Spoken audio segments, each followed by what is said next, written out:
কোন জায়গায় কি বলতে জানি যাই পোকাচোদা কি লেগে পড়ে জানি যাই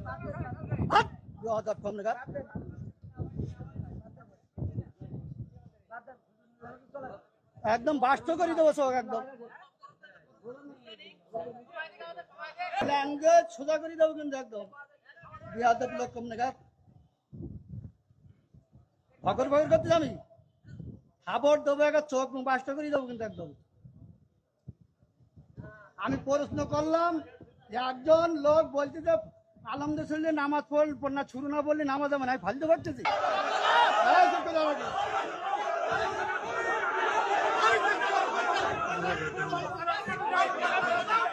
ডক্টর ইউনূস এই দেশের জন্য গর্বের কিনা? গর্বের কিনা? আমার তো মনে হয় এমন একটা দিন আসতে যাচ্ছে, আগে আমরা সরকার পতনের আন্দোলন করতাম, আর এখন যে আন্দোলন হবে সেটা বর্তমান সরকার রক্ষার আন্দোলন হবে।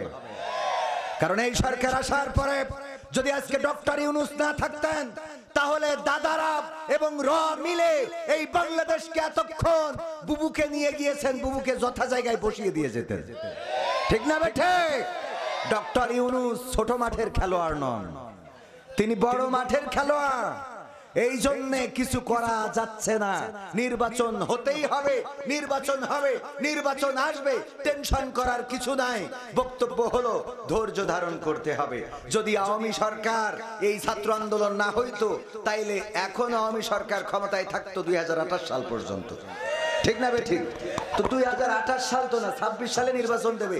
এতটুকু ধৈর্য সচ্ছে না, এত কোনতে আসে? কথা কয় না। হ্যাঁ, বিয়ে তো দেবো, ধানটা উঠুক, ধানটা উঠুক, তাই না? ধানটা গুছাই তো দেবেন, ধান গুছানো আমরা এখনই দিতে হবে। আল্লাহ হিদায়াত নসিব করে বলেন আমিন। ক্ষমতায় কেউ স্থায়ী হয় না, হোক না সে হাসিনা কিবারে না, সে আরটা চিরকাল থাকে না।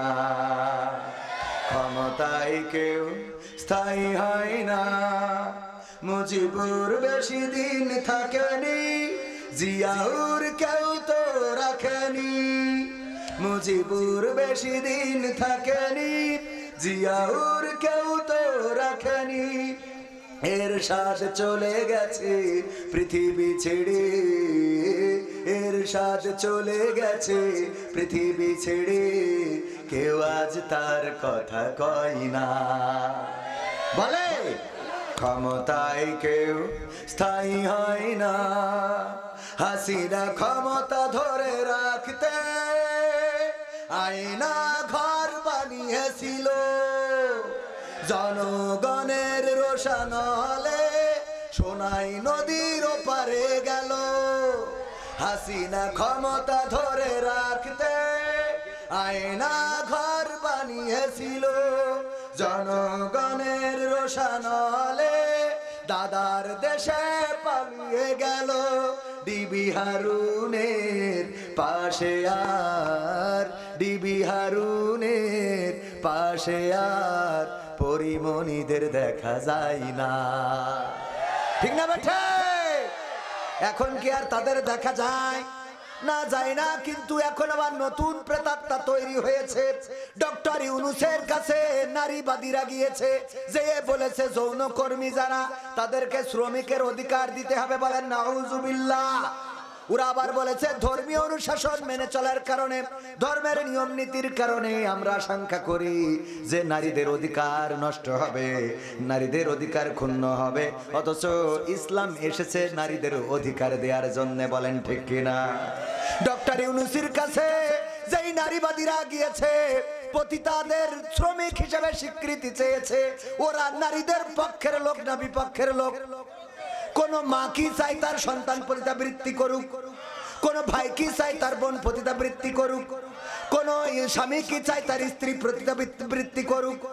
কোন পৃথিবীর যাদের আকল আছে, জ্ঞান আছে, বুদ্ধি আছে, মেধা আছে, কোন একজন মানুষ কি দেখাতে পারবেন যে সে তার সন্তান, তার বোন, তার মা, তার খালা, তার ফুফু পতিতা হোক, পতিতালয়ে থাকুক? এটা কেউ কি চায়? এটা যারা চায় ওরা মানুষ না অমানুষ? মানুষ না কুত্তা? কুত্তা না শুয়োর? এর থেকে খারাপ, এর থেকেও কি? একটা কবুতরেরও জোড়া থাকে, একটা শিয়ালেরও জোড়া থাকে, একটা কুকুরও চায় না সে যাকে ব্যবহার করবে অন্যরা ব্যবহার করুক। কথা কয় না? চায়। যেই নারীরা চাচ্ছে নারীরা যাবে পণ্য হিসাবে, ইসলাম দিল সম্মান। নারীরা কেমন করে থাকবে, নারীরা কি কাপড় পরবে, নারীদের কি খাওয়াতে হবে, নারীদের সাথে কেমন আচরণ করতে হবে, আল্লাহর নবী সাল্লাল্লাহু আলাইহি সাল্লাম এই দুনিয়ায় যখন এলেন নারীদের কোনো সম্মান ছিল না, ইজ্জত ছিল না। কন্যা সন্তান জন্মগ্রহণ করলে পা ধরে আছাড় দিয়ে মেরে ফেলা হতো। কন্যা সন্তান জন্মগ্রহণ করলে গলা টিপে ধরতো। কন্যা সন্তান জন্মগ্রহণ করলে জীবন্ত কবর দিত। সেই সময় বিশ্ব নবী সাল্লাল্লাহু আলাইহি সাল্লাম আসলেন আর নারীদের সম্মান দিলেন, এতটাই সম্মান দিলেন। আল্লাহর নবী বললেন, ওগো পুরুষেরা শুনে নাও, তোমাদের মায়ের পায়ের নিচে তোমাদের জান্নাত। মায়ের পায়ের নিচে কি?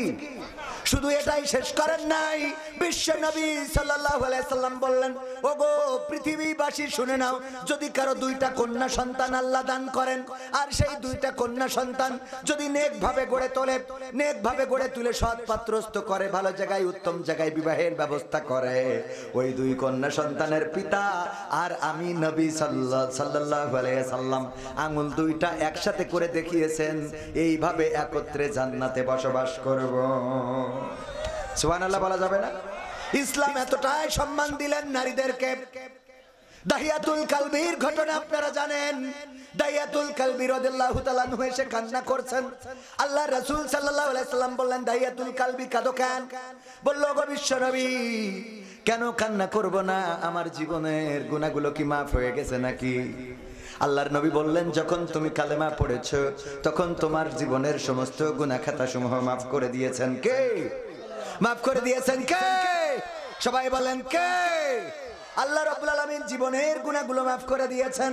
দাহিয়াতুল কালবি বললেন, ওগো বিশ্ব নবী, আমার ভয় হয় আমার জীবনে এমন একটা গুনাহ আছে যেটা হয়তো আল্লাহ ক্ষমা করেন নাই।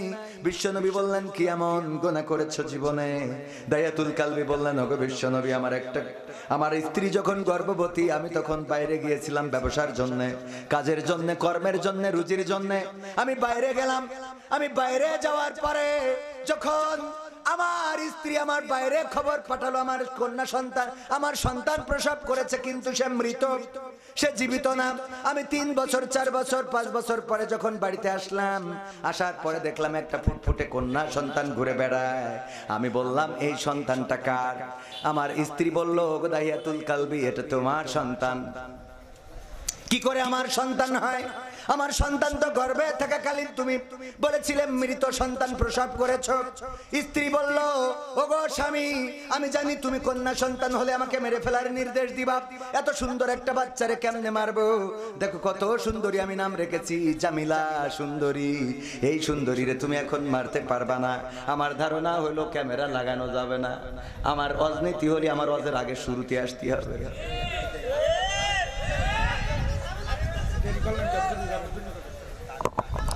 তাড়াতাড়ি আপনি আমলিক করি বেড়াবেন আর এসে তো ইয়ে নিয়ে পাগল। ওয়াজের মধ্যে এমনি লাইন উঠে গেলে আবার বেলাইন হয়ে যায় না, ছোট মানুষ এমনি থাক, অত মারতে হবে না, আবার আরো মানুষ করবে পরে, নেন, অসুবিধা নেই। ভাইদের কি করবো, মায়াও লাগে, রাগও হয়। আমার ইউটিউবার ভাইরা অনেকেই আছেন এখানে, যারা যে বক্তার আলোচনা নেবেন মাথায় রাখবেন উনি উঠার আগে আসবেন। এটা হইলে আমি তো আর অত ভাইরাল কেউ না, আমারটা না নিলেও আপনাদের অসুবিধা না, ঠিক না? কিন্তু যার নিবেন তার যদি আমারটাই নিতে চান তাহলে আমার উঠার আগে আসতে হবে, এটুকু একটু করবেন, আল্লাহ তৌফিক দিন। বলেন আমি কিন্তু আবার 2-1 3-4 জায়গায় ভাড়া খাটে, মানে এক জায়গাতে মাইরিয়া বাড়ি কেনা আসে, এইখান থেকে মাইরিয়া ভাড়া রাখে। হ্যাঁ ভাই কালকে গেছিলেন না? ভাই কালকে সাতক্ষীরা সদরে মাইরিয়া বাদ দিয়ে ভাটাই গেছে। আলহামদুলিল্লাহ বলেন আলহামদুলিল্লাহ।